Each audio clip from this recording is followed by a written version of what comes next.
আসসালামু আলাইকুম। আমাদের সমাজে প্রচলিত অনেক ভুল ধারণা আছে।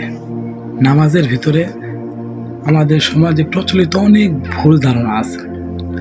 তো এর মধ্যে একটা ভুল ধারণা হচ্ছে যে নামাজে যদি কেউ বায়ু ছাড়ে, ঠিক আছে, সেটা যদি মানে শব্দ নাও হয় বা গন্ধ নাও বাড়ায়, বায়ু ছাড়লেই তার ওযু করতে হবে। এই ধারণাটা ভুল। হ্যাঁ, আপনাকে তখন উজু করতে হবে যখন আপনি নামাজের ভিতরে বায়ু ছেড়েছেন, সেটা শব্দ হয়েছে প্লাস গন্ধ বের হয়েছে, তখন আপনাকে উজু করতে হবে, নামাজ ভাঙ্গা আইসা করতে হবে।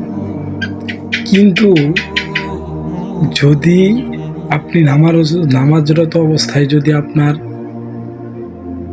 বায়ু বের হয় এবং সেটা যদি শব্দ না হয় এবং সেটা যদি গন্ধ না বাড়ায়, তাহলে আপনি নামাজ চালিয়ে যাবেন, আপনার নামাজ হয়ে যাবে।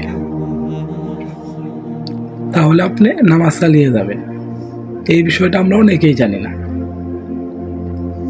এটা আমাদের বোঝানো, আমরা অনেকেই এই বিষয়টা জানি না।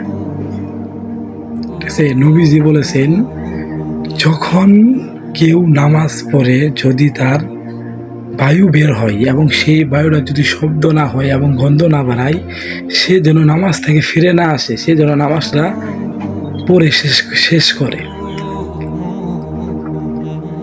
ঠিক আছে, এই বিষয়টা আমরা অনেকেই জানি না। তো আমরা নামাজ যদি বায়ু বের হয়, সেটা যদি গন্ধ না বাড়ায় এবং শব্দ না হয়, তাহলে নামাজ আমরা চালাইতেই থাকবো, নামাজ আমরা ছেড়ে দেব না, আমাদের নামাজ হয়ে যাবে ইনশাল্লাহ।